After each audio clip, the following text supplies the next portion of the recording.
Llevo semanas grabando mensajes de voz que nunca le envío a nadie. Este es el último que voy a grabar, porque siento que si no lo digo ahora, en voz alta, con palabras reales, voy a terminar creyendo que todo fue un sueño. Y lo más aterrador no es lo que encontré allá abajo en el océano. Lo más aterrador es que hay personas, médicos, colegas, gente que me conoce de toda la vida, que me miran a los ojos y me dicen que nunca estuve ahí. Mi nombre es Andrés Villanueva. Soy oceanógrafo, o lo era, antes de que todo esto pasara. Y lo que voy a contarles no lo encontré en ningún libro ni en ningún estudio. Lo viví. Lo toqué con mis propias manos. Y todavía lo tengo debajo de mi cama, pulsando despacio en un frasco de vidrio, como si respirara. Pero voy a empezar desde donde tiene sentido empezar. No desde el principio, porque el principio ya no sé cuál es. Voy a empezar desde el momento en que entendí que algo estaba completamente mal. Desde la noche en que encontré ese cuaderno con mi nombre en la portada, escondido dentro de un ducto de ventilación, con fechas que todavía no habían ocurrido. Ese momento cambió todo. Antes de eso podía contarme a mí mismo que era cansancio, que era el aislamiento, que era la presión del trabajo. Después de eso ya no pude seguir mintiéndome. Pero para que entiendan por qué ese cuaderno me afectó tanto, necesito que entiendan dónde estaba yo y cómo llegué ahí. Hace poco más de un año acepté un contrato de 6 meses en una plataforma de monitoreo climático ubicada en el extremo sur del océano, en la zona limítrofe con la Antártida. No era el tipo de puesto que uno busca activamente. Me lo ofrecieron directamente, con un correo formal, bien redactado, con membrete institucional y todo. Decía que mi perfil encajaba con los requisitos del proyecto, que necesitaban a alguien metódico, con experiencia en análisis de corrientes profundas y, sobre todo, con capacidad para trabajar solo durante periodos extendidos. Esa última parte debió haberme dado mala espina, pero en ese momento lo vi como un reconocimiento, como si finalmente alguien valorara exactamente lo que yo era. Una persona que no necesita ruido alrededor para funcionar, que confía en los datos más que en las opiniones, que puede estar semanas sin hablar con nadie y seguir trabajando con la misma precisión del primer día. Me sentí elegido, y eso, entiendo ahora, era exactamente lo que querían que sintiera. La plataforma se llamaba Estación Pacífico Sur 9, una estructura metálica anclada al fondo marino, con módulos habitacionales, laboratorio, sala de comunicaciones y un sistema de sensores que monitoreaba temperatura, presión y composición del agua en tiempo real. Sin rotación de personal, sin compañeros. Solo yo, los instrumentos y el océano. Los primeros días fueron exactamente lo que esperaba. Revisé cada equipo, calibré los sensores, establecí mi rutina. Despertaba antes del amanecer. Aunque allá abajo la luz del día no cambia mucho, siempre hay esa penumbra gris que ablasta un poco el ánimo si uno la deja. Desayunaba, revisaba los datos nocturnos, hacía el reporte a la base central, comía, dormía. Simple, limpio, predecible. El océano a esa profundidad tiene un sonido constante que uno aprende a ignorar. Un zumbido sordo, casi mecánico, que viene de las corrientes moviéndose contra el casco de la plataforma. A veces se mezcla con los crujidos del metal expandiéndose y contrayéndose con los cambios de temperatura. La primera semana no dormí bien por eso. La segunda semana ya ni lo escuchaba. Pero había algo más que no pude ignorar desde el primer día. Al fondo del pasillo principal, pasando la sala de equipos, había una puerta metálica gris, igual a todas las demás, pero cerrada con llave desde adentro, sin señalización, sin indicación de qué había detrás. Durante el check-in de mi primera semana se lo mencioné al técnico de mantenimiento que contactaba por radio cada 7 días. Le pregunté si necesitaba acceso a esa sala para algo. Hubo una pausa, no larga, 3 o 4 segundos, pero suficiente para que yo la notara. Me dijo que era almacenamiento sin uso, equipo obsoleto, nada relevante para mi trabajo. Que no me preocupara por eso. No insistí. Anoté la respuesta en mi bitácora con una pequeña marca al margen, un hábito que tengo cuando algo no me convence del todo, pero no tengo datos suficientes para cuestionarlo. Esa marca pequeña, ese símbolo que hago casi sin pensar, iba a aparecer muchas veces más en las semanas siguientes. Si esta historia te está generando esa sensación rara en el estómago, esa que te hace querer saber qué sigue, aunque una parte de ti preferiría no saberlo, suscríbete y dale like. Me ayuda muchísimo a seguir trayendo este tipo de historias. Pasaron casi 3 semanas antes de que los sensores empezaran a registrar algo que no debía existir. Yo estaba revisando los datos de temperatura de las corrientes profundas, una tarea rutinaria que normalmente toma 20 minutos, cuando noté una anomalía térmica en el nivel más bajo del sistema de monitoreo. Una fuente de calor localizada, estable, perfectamente circular, a una profundidad que no correspondía con ningún fenómeno geotérmico conocido en esa zona. Recalibré los sensores. Los números no cambiaron. Lo reporté a la base central esa misma tarde.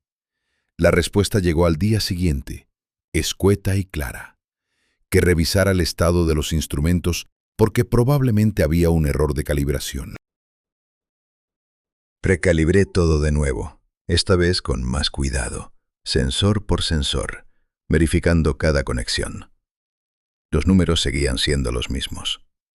La fuente de calor estaba ahí, en el mismo punto exacto, pulsando con una regularidad que los fallos técnicos no tienen. Fue entonces cuando me ocurrió revisar los registros históricos de la plataforma, los datos de los meses anteriores a mi llegada, cuando otro investigador ocupaba este mismo puesto. Y ahí, enterrada entre semanas de lecturas normales y aburridas, encontré una secuencia idéntica. Las mismas anomalías térmicas, las mismas coordenadas, las mismas notas al margen sobre posibles errores de calibración. Y luego, de un día para otro, los registros del investigador anterior simplemente se detenían. Sin nota de cierre, sin informe final, sin nada. Como si alguien hubiera apagado la computadora en medio de una oración y nunca hubiera vuelto a encenderla. Me quedé mirando esa última entrada durante un buen rato. Afuera el océano zumbaba igual que siempre. La plataforma crujía despacio. Y yo empecé a entender que la pregunta correcta no era qué estaba generando ese calor allá abajo. La pregunta correcta era qué le había pasado a la persona que lo descubrió antes que yo. Esa noche no dormí.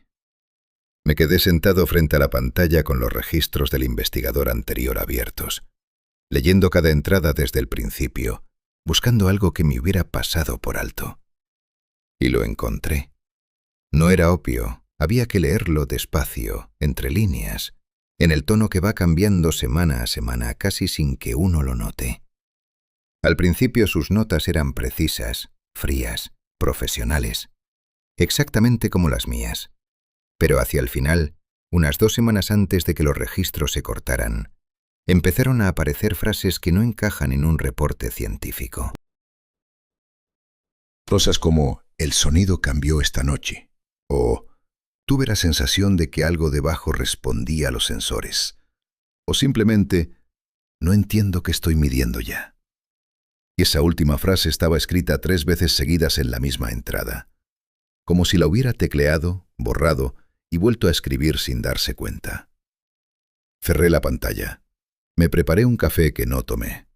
Me senté en el borde de la cama y escuché el zumbido del océano afuera durante un buen rato, tratando de decidir si lo que sentía era preocupación legítima o simplemente el efecto del aislamiento que empieza a trabajar la mente cuando uno lleva demasiadas semanas sin hablar con alguien de verdad.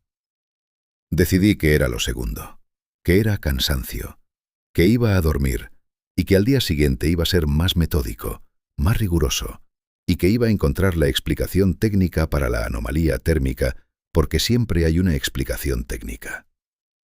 Me equivocaba. Y al día siguiente lo supe en cuanto encendí los instrumentos. La fuente de calor había crecido. No mucho, pero lo suficiente para que el cambio fuera inconfundible. El radio de la anomalía se había expandido casi 1 metro en todas direcciones durante la noche, manteniendo esa forma circular perfecta que seguía sin tener ningún sentido geológico. Y lo que era peor, los sensores de vibración del casco registraban ahora una frecuencia nueva, muy baja, casi en el límite de lo que el equipo puede detectar, que pulsaba exactamente al mismo ritmo que la anomalía térmica. Algo allá abajo latía. Volví a reportarlo. Esta vez con todos los datos, las comparaciones, las mediciones del día anterior y las del nuevo, el análisis de frecuencias. El reporte tardó 2 días en recibir respuesta. Cuando llegó, decía lo mismo que la vez anterior, que revisara la calibración, que probablemente era interferencia de las corrientes, que documentara y continuara con el protocolo estándar. Documenté, continué. Pero esa noche, mientras revisaba el equipo de la sala de monitoreo, me fijé en algo que no había notado antes, porque nunca había tenido razón para mirarlo con atención. La puerta sellada al fondo del pasillo, la que el técnico me dijo que era almacenamiento sin uso, tenía marcas en el marco metálico. Pequeñas, irregulares, como si alguien hubiera estado raspando el metal desde adentro, con algo que no era una herramienta, algo más pequeño, más improvisado. Las marcas llegaban hasta una altura que me quedaba al nivel del hombro. Las toqué con los dedos. El metal estaba frío como todo lo demás en la plataforma. Pero las marcas eran profundas. No eran el tipo de daño que hace el roce o el tiempo. Alguien las había hecho con esfuerzo, repetidamente, durante lo que debió haber sido un buen rato. Me alejé de la puerta y esa noche sí dormí, pero tuve sueños que prefiero no describir. Sueños donde el zumbido del océano se volvía una voz, y la voz decía mi nombre, con una pronunciación ligeramente incorrecta, como alguien que lo leyó escrito, pero nunca lo escuchó en voz alta. Desperté antes de la alarma con el corazón acelerado y la certeza de que tenía que revisar esa sala. No tenía llave. Eso era un problema. Pero en la caja de herramientas de mantenimiento había un juego de llaves maestras para emergencias, protocolo estándar en cualquier instalación remota. Tomé el juego, fui al fondo del pasillo y probé una por una. La cuarta abrió la puerta con un clic limpio y seco que resonó en todo el corredor. El olor me golpeó antes de que mis ojos tuvieran tiempo de adaptarse a la oscuridad. Era salino, sí, como todo en la plataforma. Pero debajo había algo más, algo orgánico y cerrado, como ropa húmeda guardada durante semanas en un espacio sin ventilación. Encendí la linterna. La sala no era almacenamiento. Nunca lo había sido. Había una colchoneta enrollada contra la pared del fondo. Una caja de raciones de emergencia casi vacía. Un sistema de calefacción portátil conectado a un cargador. Y sobre la única mesa metálica, apilados con una precisión que contrastaba con todo lo demás, había carpetas. Muchas, impresas, con gráficos, con fotografías satelitales marcadas con círculos rojos y líneas de conexión entre puntos que yo reconocí de inmediato, porque eran las mismas coordenadas que mis propios sensores llevaban semanas monitoreando. Alguien había vivido ahí dentro, durante semanas, quizás más. Y ese alguien había estado estudiando exactamente lo mismo que yo, pero mucho antes de que yo llegara. Tomé la primera carpeta y la abrí. Adentro había una hoja suelta, escrita a mano, que decía una sola cosa. Había una lista de nombres, 12 en total, con fechas al lado de cada uno y una pequeña anotación que se repetía en casi todos, integrado. El último nombre de la lista no tenía fecha todavía. No tenía anotación tampoco, pero lo reconocí sin ninguna dificultad porque era el mío, Andrés Villanueva, escrito con la misma letra que todos los demás, en la misma tinta, como si siempre hubiera estado ahí esperando que yo llegara a leerlo. Volví a mi módulo con las carpetas bajo el brazo y cerré la puerta con llave desde adentro. Eso nunca lo había hecho antes. En semanas de estar solo en esa plataforma, nunca había sentido la necesidad de encerrarme. Esa noche sí.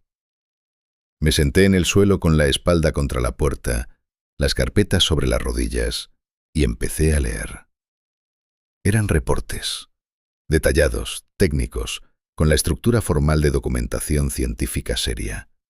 Mediciones de temperatura, análisis de presión, registros de frecuencias sísmicas. Pero intercaladas entre los datos había notas personales, escritas con letra más apretada, como si el autor hubiera querido que ocuparan menos espacio, como si hubiera querido que fueran menos reales. Un investigador llamado Mateo Cifuentes había estado en esta misma plataforma 2 años antes que yo. Sus primeras semanas sonaban exactamente como las mías: rutina, datos, aislamiento manejable. Pero a partir de la 4ª semana algo empezó a cambiar. Mateo describía un sonido que yo reconocí de inmediato porque llevaba días escuchándolo sin querer nombrarlo. Lo llamaba el pulso. Decía que al principio lo confundía con el zumbido normal de las corrientes contra el casco, pero que una noche se dio cuenta de que tenía ritmo. No el ritmo errático del agua en movimiento, sino algo regular, constante, como si algo muy grande respirara muy despacio allá abajo. Lo había reportado a la base central. La respuesta había sido la misma que recibí yo: calibración, interferencia, protocolo estándar. Seguí leyendo hasta que la linterna empezó a titilar y tuve que cambiar las baterías. Cuando llegué a la última carpeta, encontré algo que hizo que se me erizara la piel de los brazos. Mateo había hecho exactamente lo mismo que yo acababa de hacer: revisar los registros del investigador anterior a él. Y había encontrado lo mismo que yo encontré en los suyos: el mismo cambio de tono, las mismas frases que no encajan en un reporte científico, el mismo corte abrupto sin nota de cierre. Y en esa carpeta había una hoja donde Mateo había anotado los nombres de todos los investigadores que habían pasado por esta plataforma antes que él. 4 nombres, con sus fechas de llegada y una columna en blanco donde debería ir la fecha de salida. Ninguno tenía fecha de salida. Y al final de esa hoja, con diferente color de tinta, más reciente, alguien había añadido el nombre de Mateo Cifuentes, con su fecha de llegada y sin fecha de salida. Esa misma mano había dejado espacio para un nombre más debajo del suyo. Dormí 3 horas esa noche. O algo parecido al sueño. Ese estado donde el cuerpo descansa pero la mente sigue trabajando sola, procesando cosas que uno preferiría no procesar. A las 5 de la mañana ya estaba frente a los instrumentos, con el café todavía caliente en la mano. Y lo primero que vi me heló la sangre más que cualquier cosa que hubiera leído la noche anterior. Los sensores registraban un evento, no la anomalía térmica de siempre, sino algo diferente, más grande, que había comenzado durante la noche mientras yo dormía. La presión del agua en el nivel inferior de la plataforma había aumentado de forma sostenida durante 4 horas seguidas. Los sensores de vibración mostraban una actividad que no tenía precedente en ninguno de los registros históricos que yo había revisado. Y el pulso, esa frecuencia baja que Mateo había llamado el pulso, estaba ahora a un nivel que los instrumentos podían medir sin esfuerzo. Activé el sistema de comunicaciones y llamé a la base central fuera del horario habitual. Tardaron varios minutos en responder. Cuando lo hicieron, el técnico de guardia sonaba molesto por la hora. Le describí las lecturas, le di los números exactos.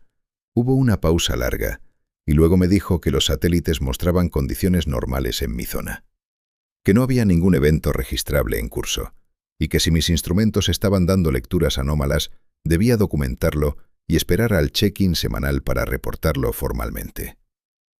Le dije que los instrumentos no estaban fallando, que yo los había calibrado 2 veces en los últimos días y que estaban funcionando perfectamente. Otra pausa. Luego me dijo que anotaría mi llamada y que alguien me contactaría. Nadie me contactó. Esa tarde, mientras el evento seguía desarrollándose afuera y yo seguía documentando cada cambio con una concentración que era mitad trabajo y mitad forma de no pensar en las carpetas que tenía encima de la mesa, encontré algo en mis propias bitácoras que no recordaba haber escrito. Era una entrada de 2 días antes, con mi usuario, mi contraseña, mi estilo exacto de redacción. Describía una jornada completamente normal, sin anomalías, sin llamadas a la base central, sin nada inusual. Una jornada ficticia documentada con mi letra y mi forma de escribir en un momento en que yo claramente estaba registrando cosas muy distintas en papel. La leí 3 veces. Revisé el historial del sistema para ver si alguien más había tenido acceso al equipo.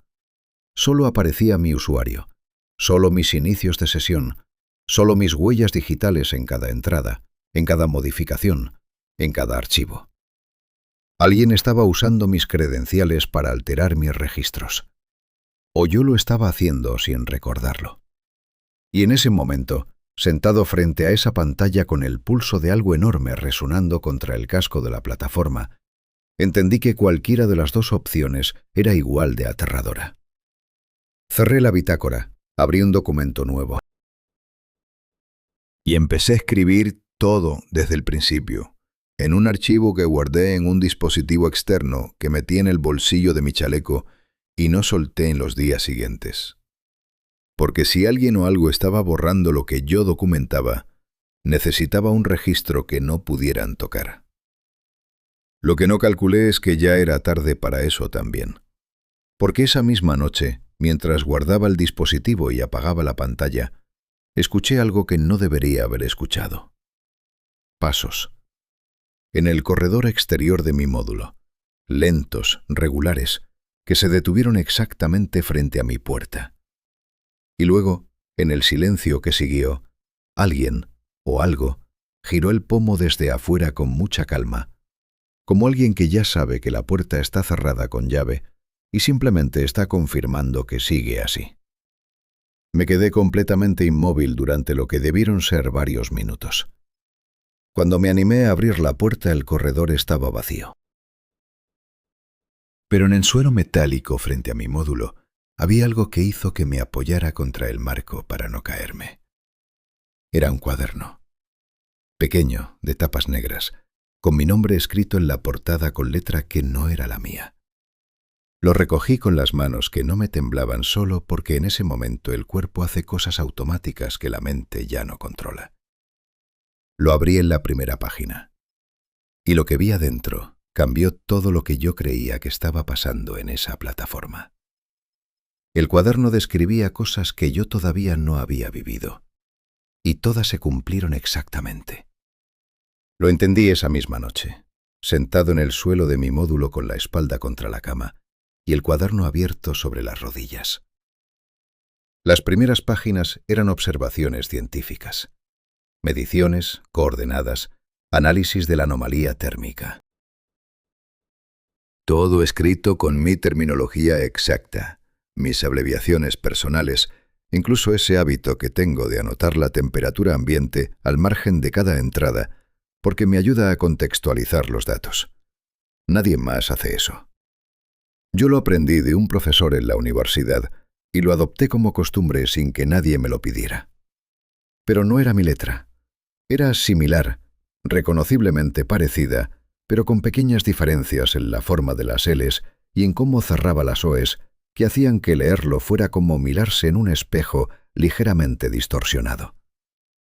Alguien que me conocía muy bien, o alguien que me había estudiado durante mucho tiempo, había escrito ese cuaderno imitando mi forma de documentar. Las primeras páginas coincidían con cosas que ya habían pasado. El descubrimiento de la anomalía, las llamadas ignoradas a la base central, las carpetas en la sala sellada. Todo estaba ahí, registrado con fechas precisas que yo no había calculado todavía cuando esos eventos ocurrieron. Eso solo podía significar una cosa: que alguien sabía de antemano lo que iba a pasar, que lo tenía planificado, que yo había estado siguiendo un guión sin saberlo. Pasé las páginas más rápido, y ahí, en la mitad del cuaderno, empezaba la sección que describía cosas que aún no habían ocurrido. La primera entrada futura decía que esa misma semana yo iba a bajar al nivel inferior de la plataforma usando el equipo de buceo de emergencia. Que iba a encontrar algo adherido al casco exterior, y que cuando subiera, la sala sellada iba a estar abierta. Cerré el cuaderno, respiré, y tomé la decisión más difícil de toda esa experiencia, que no fue bajar al agua, sino no bajar, quedarme, ignorar lo que el cuaderno describía y demostrarme a mí mismo que podía elegir algo diferente. Duré 2 días. Al tercer día me puse el traje de buceo de emergencia con manos que no me obedecían del todo. Bajé por la escotilla del nivel inferior y entré al agua. El frío fue lo primero. Un frío que atraviesa el traje y se instala en los huesos como si el océano tuviera intención. La visibilidad era mejor de lo que esperaba. El agua a esa profundidad tiene una claridad extraña, casi quieta, que hace que todo parezca más cercano de lo que es. Encendí la linterna y apunté hacia el casco exterior de la plataforma. Tardé menos de 1 minuto en encontrarlo. Era una formación que cubría casi toda la sección inferior del casco, oscura, con una textura que desde lejos parecía mineral, pero que al acercarme resultó ser otra cosa completamente. Tenía capas, como algo que hubiera crecido en estratos durante mucho tiempo, depositando material sobre material hasta formar una masa densa que se adhería al metal con una firmeza que no tenía nada de natural. Y pulsaba. No era una ilusión ni una interpretación. Pulsaba con un ritmo lento y regular que podía sentir a través de los guantes del traje como una vibración suave pero constante. Lo toqué. Fue un error. No porque pasara algo dramático en ese momento, sino porque en cuanto mis dedos hicieron contacto, sentí que la frecuencia del pulso cambiaba. Se aceleró levemente, como cuando uno toca el brazo de alguien dormido y su respiración cambia sin que se despierte. Respondía. Estaba respondiendo a mi contacto. Tomé muestras con el equipo que había llevado. Raspé material en 3 puntos distintos. Lo guardé en los contenedores herméticos y empecé a subir. Fue entonces cuando noté que mi reloj marcaba 4 horas más de lo que sentía que había pasado. Estaba seguro de haber estado abajo 20 minutos como máximo. Mi percepción del tiempo y los números en el reloj no coincidían en absoluto. Cuando subí por la escotilla y me quité el casco del traje, el primer sonido que escuché fue el aire de la plataforma, y el segundo fue la puerta de la sala sellada moviéndose en su marco, no abriéndose. Solo moviéndose, como si alguien lo hubiera empujado desde adentro y luego la hubiera vuelto a cerrar casi del todo, dejando solo un hilo de oscuridad entre la puerta y el marco. Me quedé inmóvil con el equipo de buceo todavía puesto, el agua del traje formando un charco a mis pies, mirando ese hilo de oscuridad. Y desde adentro, muy despacio, llegó un olor. El mismo olor orgánico y cerrado de la primera vez, pero más intenso ahora, mezclado con algo que tardé un momento en identificar. Era el mismo olor salino de la formación que acababa de tocar en el casco exterior. Estaba conectado. Lo que vivía afuera del casco también estaba adentro de la plataforma. Empujé la puerta de par en par. La sala estaba igual que la última vez, colchoneta, caja de raciones, carpeta sobre la mesa. Pero había algo nuevo en el centro del suelo que no estaba antes. Un círculo perfecto marcado en el metal, como si alguien lo hubiera trazado con precisión, de casi 1 metro de diámetro. Y dentro del círculo el suelo no era suelo. Era la misma formación oscura y densa que había encontrado en el casco exterior, creciendo hacia arriba desde abajo, llenando el espacio entre las placas metálicas como algo que llevara tiempo buscando la manera de entrar. Me arrodillé y lo miré de cerca. Pulsaba al mismo ritmo que la formación exterior, al mismo ritmo que la anomalía térmica. al mismo ritmo que el sonido que Mateo Cifuentes había llamado el pulso en sus notas y que yo había estado escuchando durante semanas sin querer nombrar. Saqué el cuaderno del bolsillo y lo abrí en la siguiente página futura. Describía exactamente lo que estaba viendo. Y la entrada que seguía, la de los próximos días, comenzaba con 3 palabras que me quedaron grabadas porque las leí 4 veces seguidas para asegurarme de que decían lo que decían. No te resistas. Esa noche arranqué las páginas futuras del cuaderno y las quemé en el lavabo de la cocina. No quería saber más. Había decidido que si el cuaderno describía un camino, la única forma de demostrar que yo seguía siendo yo era salir de ese camino. Guardé las cenizas en la bolsa de basura. Me lavé las manos 3 veces y me senté a escribir un reporte completo para la base central. Detallado, con fotos de las muestras, con coordenadas exactas de la formación en el casco, con todo lo que había encontrado en la sala sellada. Un reporte que no pudieran ignorar. Lo envié a las 2 de la madrugada. Me fui a dormir con la certeza de que al día siguiente alguien iba a tener que responderme de verdad. Desperté con el sol gris de la mañana filtrándose por la ventana pequeña de mi módulo y durante exactamente 3 segundos todo pareció normal. Luego miré mi pantalla y vi la respuesta al reporte. Era un acuse de recibo automático. Sin comentarios, sin preguntas, sin ninguna señal de que alguien lo hubiera leído. Y debajo del acuse había un mensaje del técnico de turno que decía que mis últimos reportes diarios mostraban condiciones estables y que todo parecía estar en orden. Mis últimos reportes diarios. Los revisé. Ahí estaban, puntual y ordenadamente archivados, 3 entradas de los últimos 3 días describiendo jornadas completamente tranquilas, sin eventos, sin anomalías, sin ninguna mención a formaciones orgánicas, cuadernos misteriosos ni salas selladas. Yo no había escrito ninguna de esas entradas, pero el sistema decía que sí. Me quedé mirando la pantalla durante un buen rato. Luego abrí el dispositivo externo donde guardaba mi registro personal, el que llevaba en el chaleco, y lo comparé entrada por entrada con lo que el sistema oficial mostraba. Eran versiones paralelas de la misma realidad. En una yo era un investigador haciendo su trabajo sin novedad. En la otra era alguien que llevaba semanas documentando algo que no debería existir. Y las 2 versiones tenían mi nombre, mi usuario, mi forma de escribir.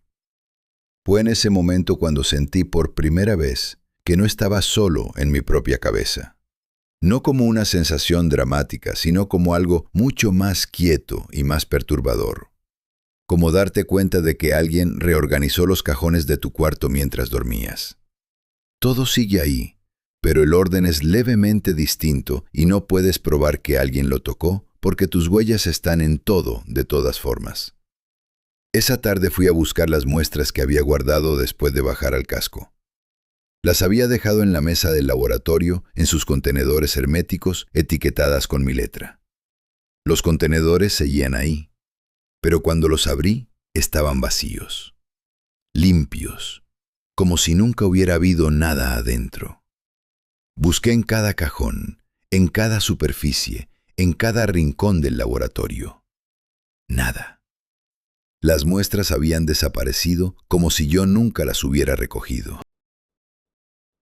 Y en la mesa, en el lugar exacto donde los contenedores habían estado, había una marca húmeda con esa forma circular que ya reconocía demasiado bien.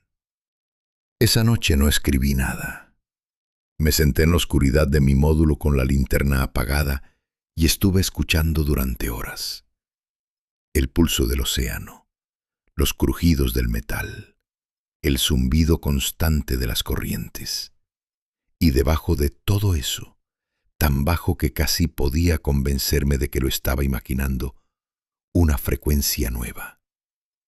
No mecánica, no geológica.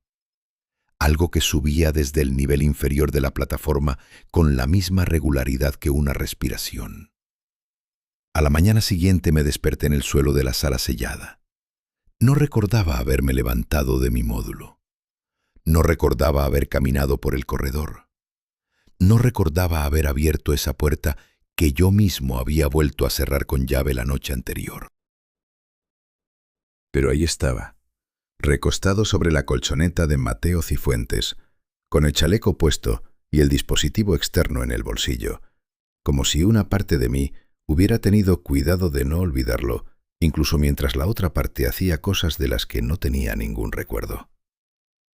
Me incorporé despacio. La formación en el centro del suelo había crecido durante la noche. Ya no era un círculo de 1 metro. Ocupaba casi toda la mitad de la sala, oscura y densa, con esa superficie que pulsaba con una regularidad que para entonces ya sentía en el pecho como si fuera mi propio corazón el que marcaba ese ritmo. Y en el borde de la formación, perfectamente visible, había algo que me hizo retroceder hasta chocar con la pared. Era una impresión en el material orgánico, la forma de una mano humana, presionada desde arriba con suficiente fuerza para dejar todos los detalles marcados. Los nudillos, las líneas de los dedos, incluso la pequeña cicatriz en la base del pulgar derecho que tengo desde los 12 años cuando me corté con una lata.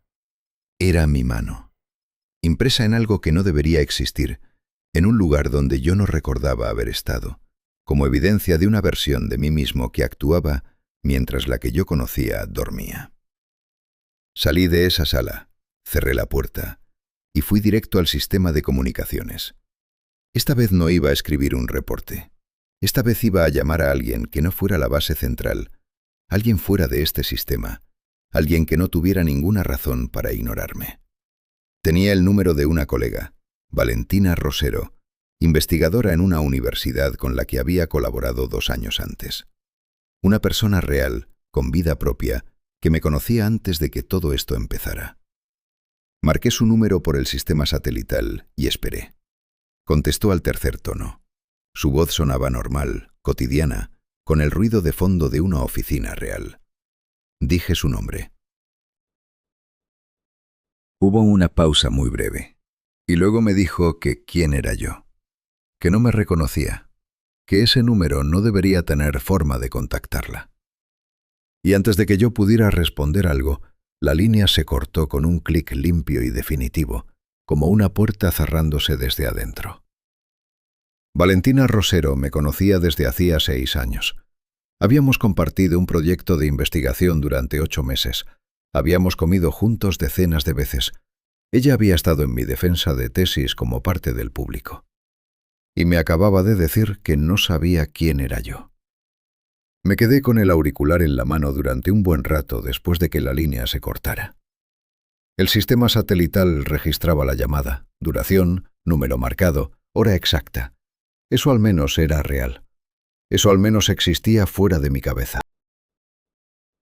Guardé la captura en el dispositivo externo junto con todo lo demás y me senté a pensar con la claridad fría que uno desarrolla cuando el pánico ya no tiene energía para seguir siendo pánico y se convierte en algo más parecido a una resolución. Había 2 posibilidades.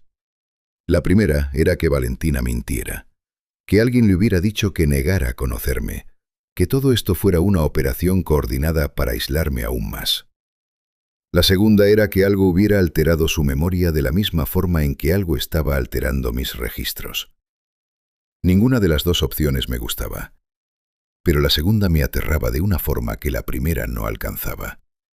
Porque si podía modificar lo que una persona recuerda sobre otra persona que está a miles de kilómetros de distancia, entonces el alcance de lo que estaba enfrentando era mucho mayor de lo que yo había calculado. Esa noche decidí hacer algo que debía haber hecho semanas antes. Iba a salir de la plataforma. No esperar al fin del contrato. No pedir permiso, simplemente activar el protocolo de evacuación de emergencia, subirme a la balsa de rescate y alejarme de ahí.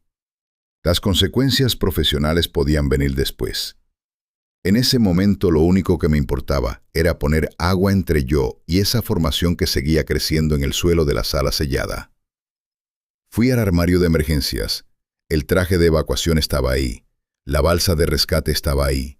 El equipo de señalización estaba ahí. Todo en orden. Todo listo. Me cambié de ropa, me puse el traje, activé el localizador de emergencia y fui hacia la escotilla de evacuación en el nivel superior. La escotilla no abría. No estaba bloqueada mecánicamente. El sistema indicaba que estaba desbloqueada. El mecanismo respondía cuando la accionaba. Hacía el sonido correcto. La luz verde se encendía, pero la escotilla no se movía. Como si algo del otro lado la sujetara con una fuerza que el mecanismo no podía registrar porque no era mecánica. Intenté la escotilla secundaria. Lo mismo. Intenté la de emergencia del nivel inferior. Lo mismo. Estaba encerrado en una plataforma en el medio del océano y algo que no aparecía en ningún sistema me estaba impidiendo salir. Me quité el traje de evacuación muy despacio. Lo doblé con cuidado. Lo guardé de vuelta en el armario. Ese gesto de doblar la ropa con cuidado fue lo más cercano que estuve al límite en todo ese tiempo. A veces el cuerpo hace cosas ordenadas porque es la única forma de no desmoronarse.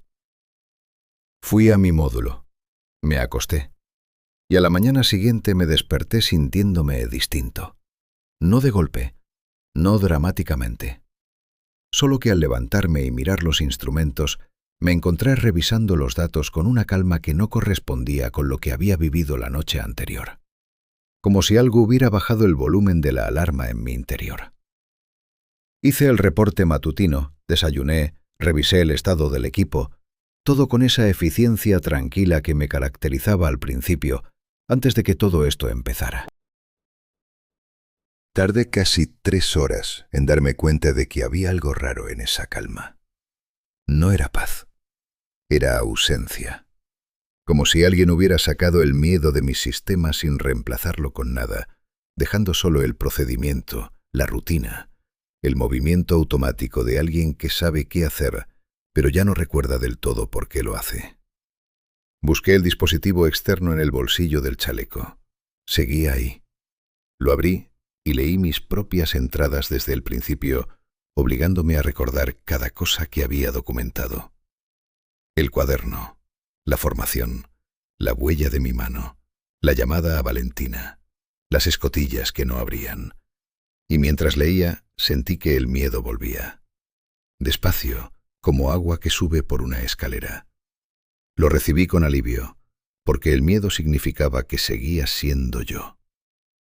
3 días después llegué a un puerto que no reconocía, en ropa que no recordaba haberme puesto, con hipotermia leve y sin ningún documento encima. No recuerdo cómo salí de la plataforma.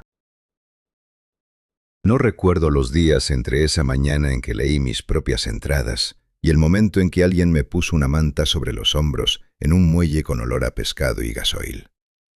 Hay un hueco en mi memoria del tamaño de 72 horas, limpio y preciso, como si alguien lo hubiera recortado con tijeras.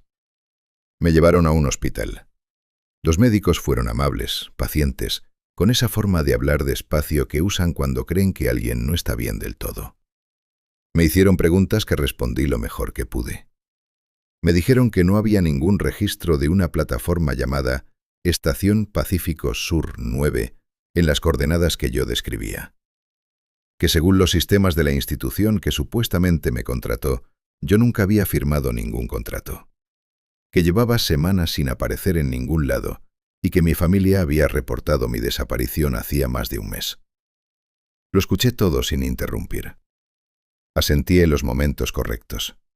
Tomé el vaso de agua que me ofrecieron. Y mientras el médico hablaba, con su voz amable y su tono cuidadoso, de alguien explicando que la realidad que uno recuerda no es la real, metí la mano en el bolsillo de esa ropa que no recordaba haberme puesto y encontré el dispositivo externo.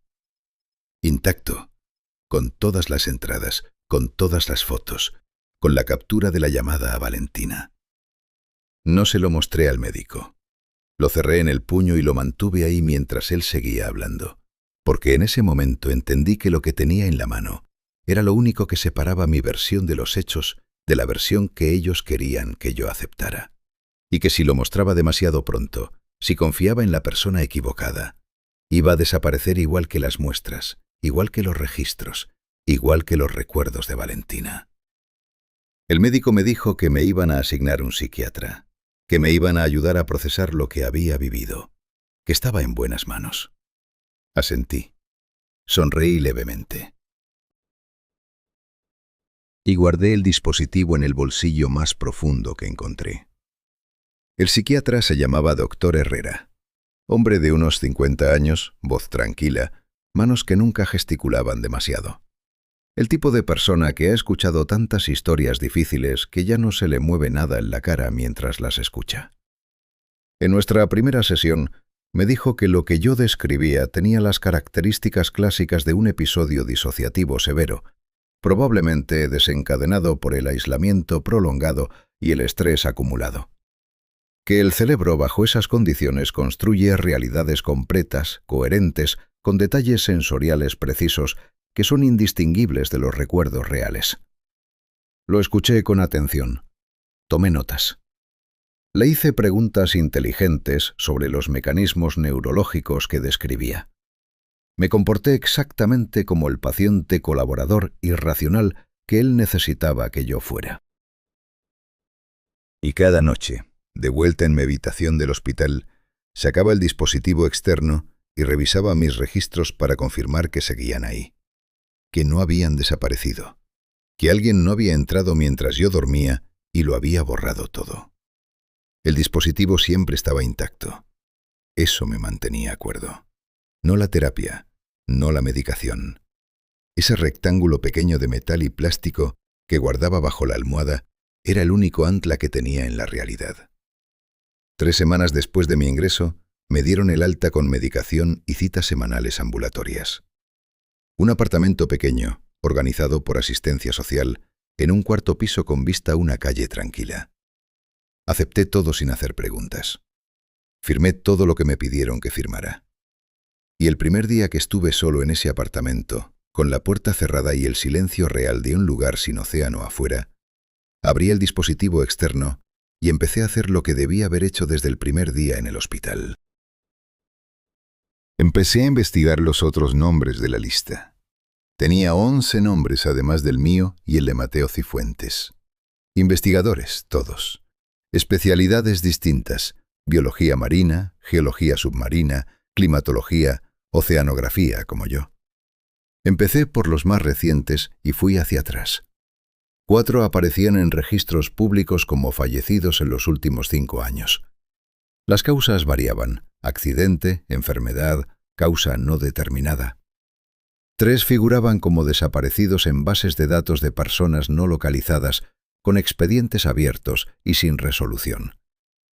5 habían sido dados de alta de instituciones de salud mental en distintos momentos, con diagnósticos que en todos los casos incluían palabras como disociativo, episodio psicótico, desconexión de la realidad.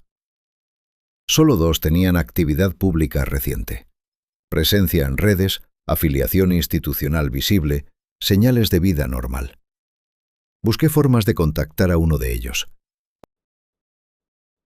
Se llamaba Rodrigo Peña, oceanógrafo como yo, con publicaciones recientes en una revista científica y una dirección de correo institucional visible en su perfil académico. Le escribí un mensaje cuidadoso. No dije nada sobre la plataforma ni sobre la lista, solo que era colega, que había encontrado su trabajo en una búsqueda relacionada con anomalías térmicas submarinas y que me gustaría conversar sobre metodología de investigación en zonas de difícil acceso. Tardó 2 días en responder. Su respuesta era breve, profesional. Decía que con gusto podíamos hablar y que prefería una llamada a continuar por escrito. Me dio un número. Lo llamé esa tarde desde el celular que me habían dado en el hospital, sentado junto a la ventana con la calle tranquila abajo y el corazón acelerado de una forma que traté de controlar antes de marcar. Contestó al segundo tono. Dije mi nombre. Hubo una pausa de unos 3 segundos, y luego su voz cambió completamente. Bajó de volumen, se puso tensa y dijo estas palabras exactas: «No hables por celular. ¿Saben cuándo marcas?»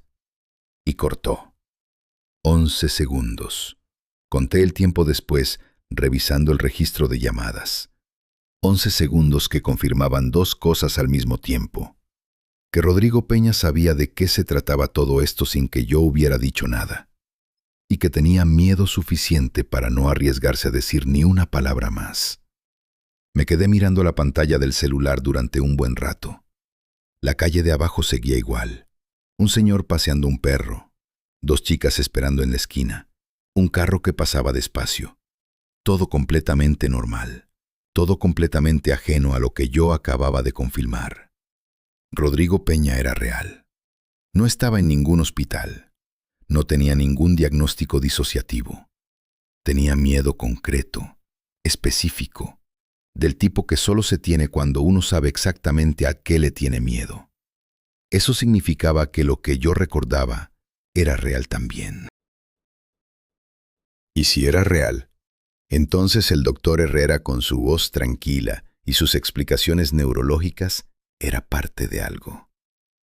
No necesariamente consciente, no necesariamente malicioso, pero parte de un sistema que tenía mucho interés en que yo aceptara que todo había sido producto de mi mente enferma y siguiera tomando la medicación y asistiendo a las citas y viviendo en ese apartamento pequeño sin hacer más preguntas. Guardé el celular, fui al baño, abrí el grifo y tiré por el desagüe las pastillas de esa semana. Todas. No iba a dejar de aparentar que las tomaba. Seguiría siendo el paciente colaborador en cada sesión. Pero necesitaba tener la cabeza completamente despejada para lo que venía. Y lo que venía requería pensar con una claridad que ninguna medicación me iba a permitir. Esa noche, mientras preparaba algo de cenar, escuché un sonido que me detuvo en seco con la mano todavía en el grifo de la cocina. Era un golpe, suave, regular, que venía de la pared que daba al exterior del edificio. Un cuarto piso. Sin ninguna razón para que hubiera golpes desde afuera, lo escuché 3 veces, con esa cadencia exacta que ya conocía demasiado bien, antes de que se detuviera. Y en el silencio que siguió me di cuenta de que tenía la mano apoyada en la pared y que debajo de la palma, muy despacio, podía sentir algo que respondía con la misma frecuencia, el mismo pulso. En las paredes de mi apartamento, a miles de kilómetros del océano. Retiré la mano de la pared de golpe como si me hubiera quemado. Me quedé en el centro de la cocina sin moverme, con el corazón latiendo fuerte y el grifo todavía abierto, escuchando. El silencio que siguió fue tan completo que podía oír el zumbido del refrigerador y mis propios pulmones trabajando. Nada más. Ningún golpe, ninguna vibración, ningún pulso. Solo el ruido doméstico y ordinario de un apartamento de 4º piso en una ciudad normal. Me convencí de que había sido una tubería. Los edificios viejos tienen tuberías que golpean, cañerías que vibran con el agua de los vecinos, estructuras que crujen por los cambios de temperatura. Era la explicación racional y la acepté, porque en ese momento necesitaba una explicación racional para poder seguir funcionando. Cené, lavé el plato, me acosté.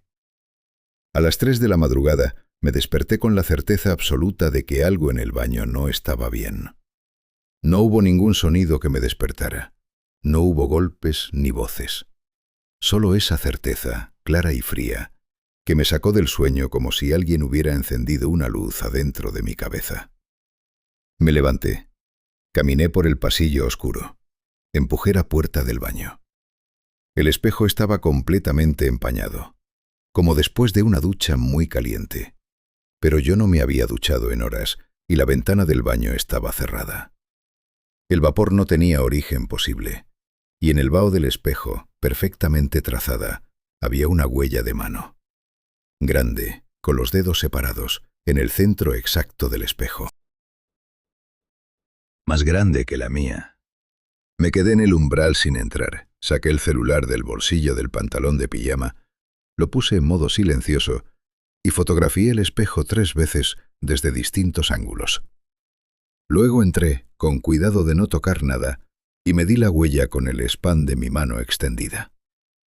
Era notablemente más grande, no un poco, bastante. Salí del baño, cerré la puerta Me senté en el borde de la cama y estuve mirando las fotos en el celular hasta que el empañado del espejo seguramente se fue disipando solo en el otro cuarto. No volví a verificarlo esa noche. No quería ver si la huella seguía ahí o si había desaparecido, porque cualquiera de las dos cosas me iba a afectar de forma diferente y ninguna de las dos me iba a dar respuestas.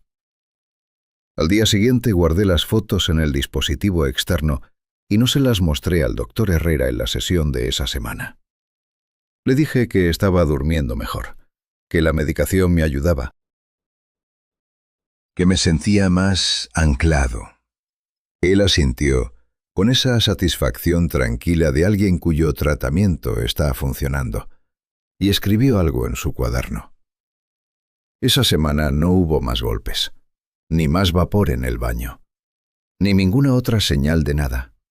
Solo el apartamento silencioso, las sesiones con el doctor Herrera y yo revisando cada noche el dispositivo externo para confirmar que todo seguía ahí.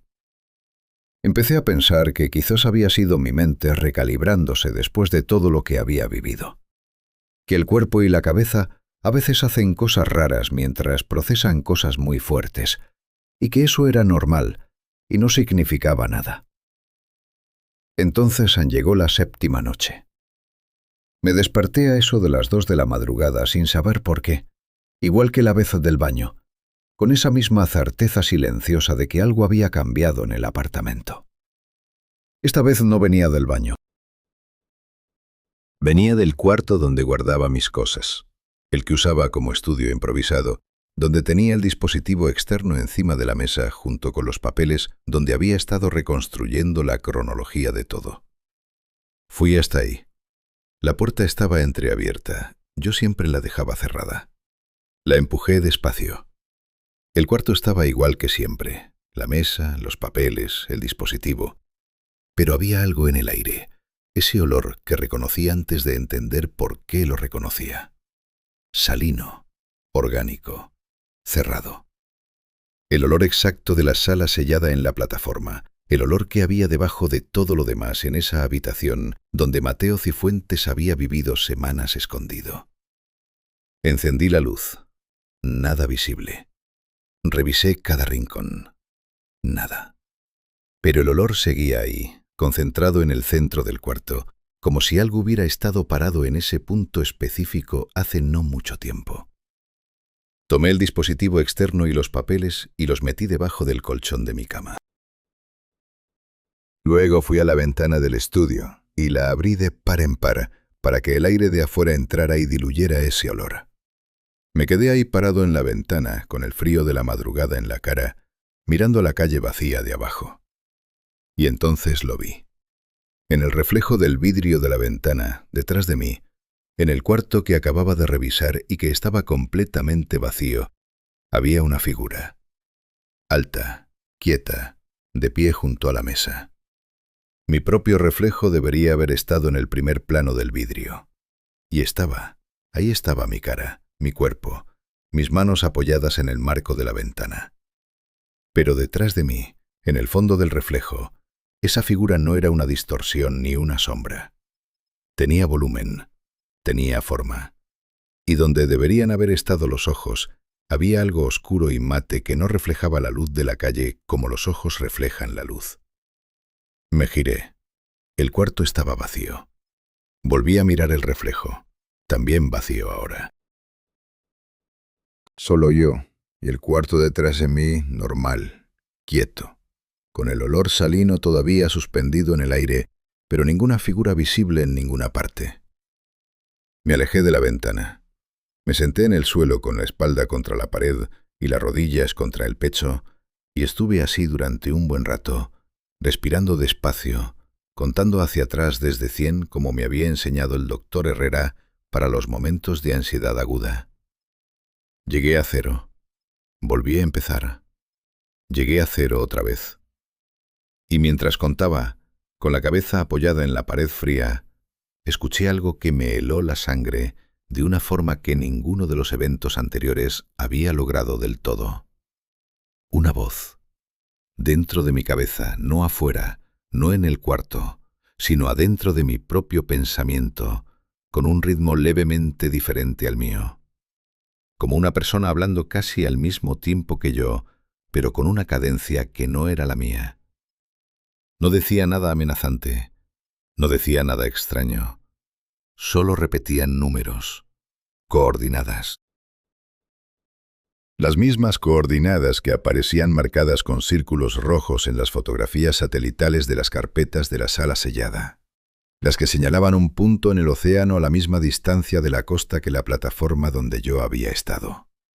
Las reconocí de inmediato. Y en ese momento entendí que no me las estaban diciendo para que yo las recordara. Me las estaban diciendo porque una parte de mí ya las sabía. Porque esa parte había estado ahí. Porque esa parte nunca se había ido. Las coordenadas siguieron sonando en mi cabeza durante 3 días seguidos. No todo el tiempo, no de forma constante, sino en momentos específicos. Cuando me quedaba quieto, cuando el apartamento se callaba demasiado, cuando me dormía y me despertaba en ese intervalo breve entre el sueño y la vigilia, donde la mente no tiene guardia todavía. Siempre los mismos números, con ese ritmo levemente ajeno que no era exactamente el mío. Al principio lo combatía. Ponía música, encendía el televisor, me obligaba a salir a caminar aunque no tuviera ningún destino.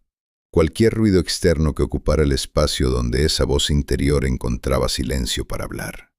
Funcionaba mientras lo hacía, pero en cuanto paraba, ahí estaban otra vez las coordenadas, pacientes, regulares, como alguien que no tiene ninguna prisa porque sabe que el tiempo está de su lado. La sesión con el doctor Herrera de esa semana fue la más difícil de sostener. Tuve que controlarme para no contarle nada, porque una parte de mí quería hacerlo. Quería descargar todo eso en alguien. Quería que alguien me dijera qué significaba escuchar coordenadas en tu propia cabeza con una voz que no es del todo la tuya. Pero recordaba a Rodrigo Peña cortando la llamada en 11 segundos. Recordaba las muestras que desaparecieron. Recordaba el cuaderno con fechas que todavía no habían ocurrido. Y entendía que confiar en la persona equivocada en este punto no era un error que pudiera corregirse después. Le dije al doctor Herrera que estaba mejor, que el olor salino que había percibido en el apartamento seguramente era algo de los materiales de construcción o de la humedad del edificio. Que la figura en el reflejo probablemente fue mi propio reflejo distorsionado por el cansancio. Él asintió, satisfecho, y anotó en su cuaderno. Esa noche saqué el dispositivo externo de debajo del colchón, lo conecté a mi laptop y empecé a hacer copias. No una, sino varias, en distintos formatos, en distintos lugares. Subí todo a una cuenta de correo que creé con un nombre que no era el mío. Imprimí los documentos más importantes y los metí en un sobre que guardé en el fondo de la mochila que usaba para las citas médicas. Si algo desaparecía, si el dispositivo se borraba, si yo mismo empezaba a olvidar cómo había olvidado esas 72 horas, iba a haber rastros en distintos lugares que no podían borrarse todos al mismo tiempo. Eso me dio una calma relativa durante unos días. La calma de alguien que ha tomado precauciones y siente que al menos esa parte está bajo control. Pero lo que pasó después no era algo contra lo que las precauciones pudieran protegerme. Empecé a perder fragmentos de tiempo, no grandes bloques como los de la plataforma, pequeños. 10 minutos aquí, 20 allá. Me sentaba a leer y cuando levantaba la vista habían pasado 2 horas. Me paraba a hacer el café y de repente el café estaba frío y yo estaba sentado en el suelo de la cocina sin ningún recuerdo de haberme sentado. Nada dramático, nada que un médico no pudiera explicar con palabras como disociación o fatiga cognitiva. Pero yo sabía la diferencia entre olvidar algo y que algo te saque de tu propio tiempo sin avisarte. Lo más perturbador no eran los huecos en sí, era lo que encontraba al volver de ellos. Una vez encontré la ventana del estudio abierta cuando yo recordaba haberla cerrado. Otra vez encontré el mapa que había impreso con las coordenadas marcadas sobre la mesa, desplegado, cuando yo estaba seguro de haberlo guardado en el sobre dentro de la mochila. Una vez encontré tierra en la suela de mis zapatos, tierra oscura y húmeda, que no correspondía con ningún lugar al que yo recordara haber ido ese día. Y cada vez que volvía de uno de esos huecos, las coordenadas sonaban más claras en mi cabeza, como si el volumen subiera un poco con cada episodio, como si algo estuviera calibrando la señal.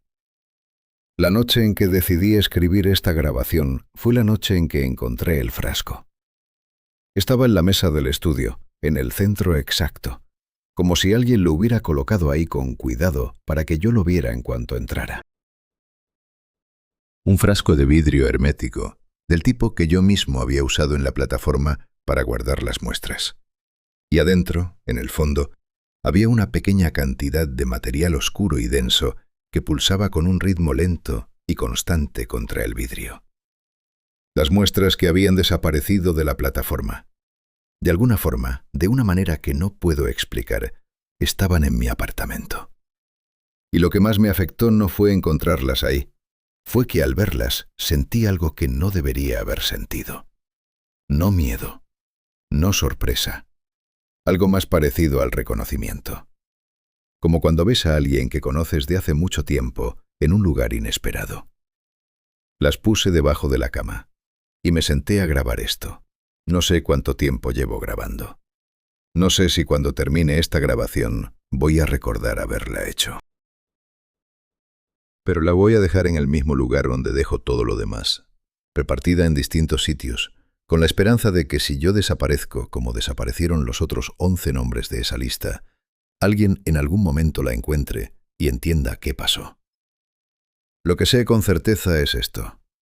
Hay lugares en el mundo que funcionan como filtros. No buscan a cualquier persona. Buscan a personas específicas, las que confían en los datos, las que no piden ayuda, las que pueden estar solas durante meses y seguir funcionando con precisión. Las que cuando algo no tiene explicación, no gritan, sino que documentan. Esas personas son útiles de una manera que yo todavía no entiendo del todo. Y una vez que algo te identifica como una de esas personas, no necesita perseguirte. Porque sabe que tu propia naturaleza, tu necesidad de entender, tu incapacidad de dejar las preguntas sin respuesta, te va a llevar de vuelta por tu propio pie. El frasco sigue pulsando debajo de mi cama, más despacio que antes. Como si se estuviera acomodando, como si hubiera llegado a donde necesitaba llegar. Y la voz en mi cabeza ya no repite las coordenadas. Esta noche, por primera vez, dice otra cosa. Dice que ya es suficiente. Que ya documenté todo lo que había que documentar. Que ahora puedo descansar. Yo no sé si eso es una promesa o una advertencia. Y esa diferencia, esa incapacidad de distinguir entre las dos cosas, es lo más aterrador de todo lo que les he contado. La grabación va a terminar aquí. No porque haya terminado la historia, sino porque creo que a partir de este punto ya no voy a ser yo quien la cuente. La verdad más difícil que aprendí en todo esto es que el mayor peligro no viene de afuera. Viene del momento en que algo desconocido aprende a hablar con tu propia voz, a pensar con tu propia lógica, a querer lo que tú quieres, hasta que ya no puedes trazar la línea entre lo que decidiste tú y lo que decidió en tu nombre. No te roban la identidad. Te convencen de que la nueva versión siempre fuiste tú. Y ahora te pregunto algo que quiero que pienses de verdad antes de responder. Si una mañana te despertaras siendo 90% tú mismo y 10% algo que no puedes nombrar, ¿cómo sabrías cuál de los dos está respondiendo esta pregunta ahora mismo? Si esta historia te llegó, si en algún momento sentiste ese frío particular que no viene del clima, sino de reconocer algo que no deberías reconocer, déjame un comentario. Quiero saber qué parte te afectó más. Y si crees que hay alguien más que necesita escuchar esto, compártelo. Suscríbete al canal y deja tu like. Me ayuda más de lo que imaginas a seguir trayendo historias como esta.